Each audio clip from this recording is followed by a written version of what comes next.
সোনা ছেলে আমার, কাঁদছিলিস তুই? তুই কাঁদছিলিস সোনা?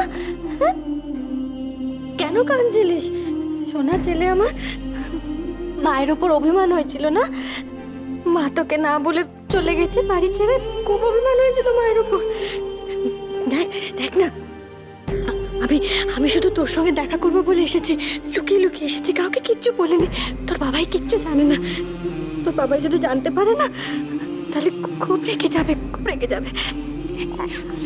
কুট্টু, হে কুট্টু, তুই তুই আমাকে কথা দে, তুই কিন্তু কাঁদবি না। তুই সোনার ছেলে হয়ে থাকবি, একদম কাঁদবি না। আমার সোনার ছেলে, সোনার ছেলে আমার।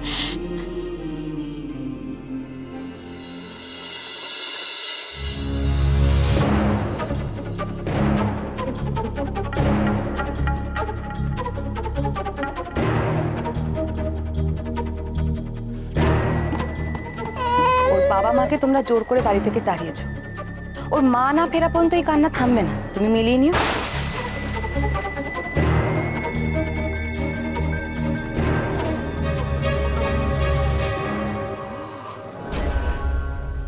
এই মতলব তোমার? হ্যাঁ?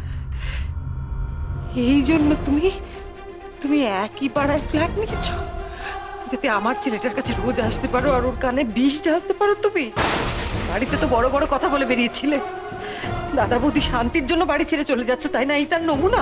হ্যাঁ, এমন করলে তো ভালোই হলো। তুমি নিজের স্বাধীনতায় নিজের আনন্দে থাকতে পারছো, আবার ছেলেটার অধিকারও তোমায় ছাড়তে হচ্ছে না। কি এত কুবুদ্ধি নিশ্চয়ই তোমার মাথা থেকে বেরিয়েছে। এক্ষুনি ছোট্ট ঠাকুরকে ফোন করছি, এক্ষুনি ফোন করে জিজ্ঞেস করছি আমার সঙ্গে এত শত্রুতা কেন করছি।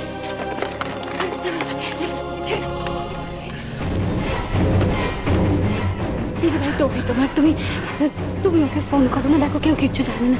আমি ওকে কিচ্ছু বলে আসিনি। মনে হলো ছেলেটা কাঁদছে, তাই ছুটতে এলাম এখানে। দেখো, ও যদি জানতে পারে তাহলে একটা কেলেঙ্কারি কাণ্ড হবে। তুমি তো তোমার ছোট ঠাকুরপুকে চেনো, তো তুমি তো তোমার পায়ে পড়ছি, আমি হাত জোর করছি। দিদি ভাই, তুমি কাউকে কিচ্ছু বলো না, কেমন? আমি কথা দিচ্ছি, আমি কথা দিচ্ছি, যতদিন না তুমি আমাকে বলো, আমি নিজের থেকে কোনোদিনও কুট্টুর কাছে আসবো না। আমি তোমাকে কথা দিলাম, তুমি তুমি বিশ্বাস করো। আমি কথা দিচ্ছি, আমি ওকে ছুঁয়ে কথা দিচ্ছি, কোনোদিনও আসবো না তুমি না বলা পর্যন্ত।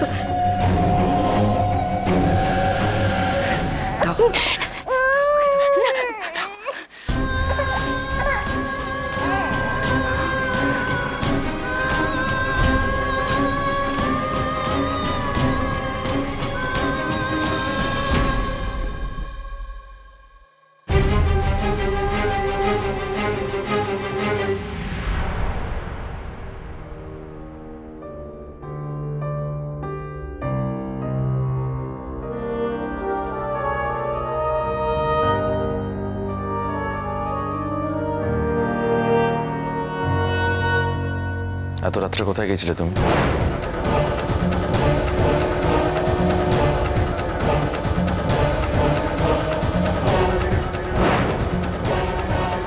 এত রাত্রেবেলা একা একা কোথায় গিয়েছিলে তুমি?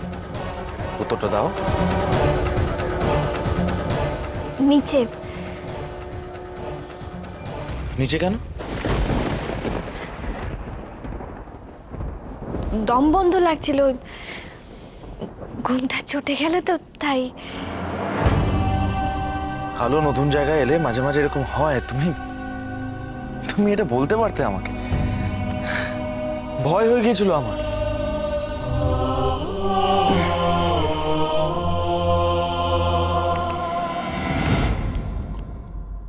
হে ঠাকুর, এ আমি কি সংকটে পড়লাম। নিজেদের বাড়িতে লুকিয়ে ঢুকতে হচ্ছে, মিথ্যে বলতে হচ্ছে। এভাবে কতদিন চলবে? কি হলো? কি ভাবছো তুমি? শোবে নাকি বাকি রাতটা আমরা জেগেই কাটাবো দুজনে? ওই প্রথম প্রথম আলাপ হওয়ার পর যেমন কাটাতাম।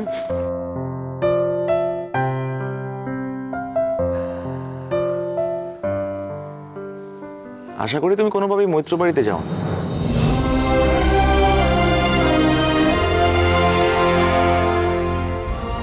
কি ব্যাপার আলো, অত ঘাবড়ে গেলে কেন? এভাবে সন্দেহ করলে ঘাবড়ে তো যাবই। আমি এমন কিচ্ছু করিনি যাতে তোমার সম্মানহানি হয়। থ্যাঙ্কস। আর যেই আমাকে ছোট করুক না কেন, তুমি প্লিজ আমাকে ছোট করো না, সেটা নিতে পারবো না।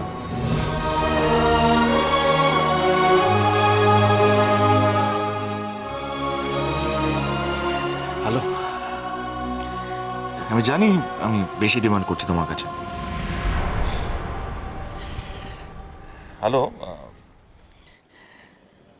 আমি আমি না একটা নতুন জীবন শুধু তোমাকে আর ইচ্ছেকে নিয়েই শুরু করবার চেষ্টা করছি। প্লিজ আমাকে হেল্প করো, প্লিজ। তোর অস্তিত্বটা ক্রমশই মুছে যাচ্ছে রে কুট্টু। তোর মাকে বড় হয়ে ক্ষমা করতে পারবি তো?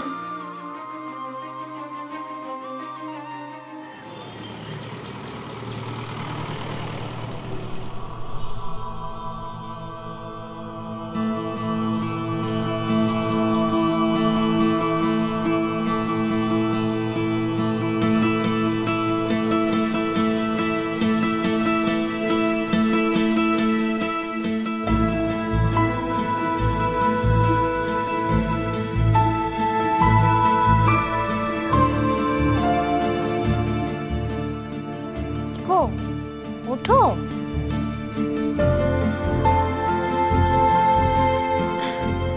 শিগগিরই ওঠো, এই যে বললে কাজে বেরোবে, হ্যাঁ এরপর তো দেরি হয়ে যাবে।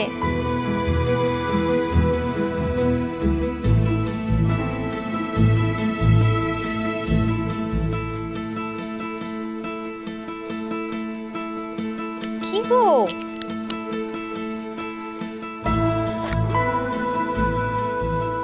এই যে ওঠো, এরপর দেরি হয়ে গেলে তখন বলবে আমি তোমাকে ঘুম থেকে তুলিনি। সকাল হয়ে গেছে, ওঠো তো।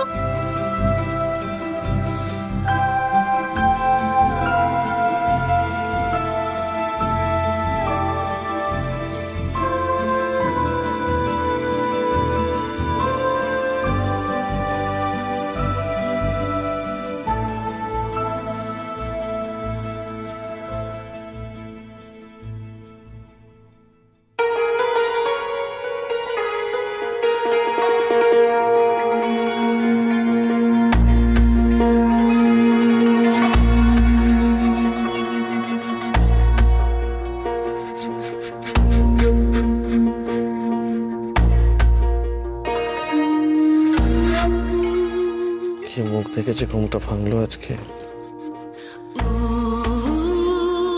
আজকের দিনটাতে যাবে না। আচ্ছা এবার ওঠো তুমি, হ্যাঁ ইচ্ছে এক্ষুনি চলে আসবে, বাথরুমে গেছে। ছাড়ো আমাকে। যেখানে যাবে যাও না, আমি কি বাধা দিচ্ছি তোমাকে? হ্যাঁ,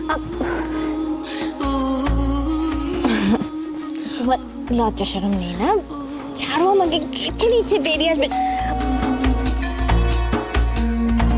ছাড়ো তো। কেউ এসেছে, দরজাটা খুলতে হবে আমাকে। তুমি এসেছে সে ঠিক বুঝে যাবে, দাদা বৌদি ব্যস্ত আছে। হ্যাঁ, কে এসছে? মা দরজা খুলছো না কেন?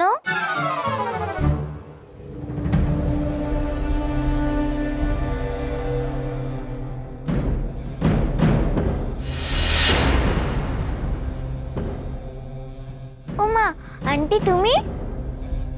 মা,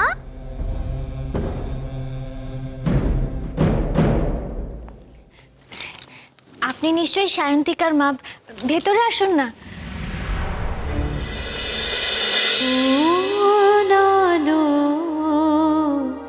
লাগলো চোখে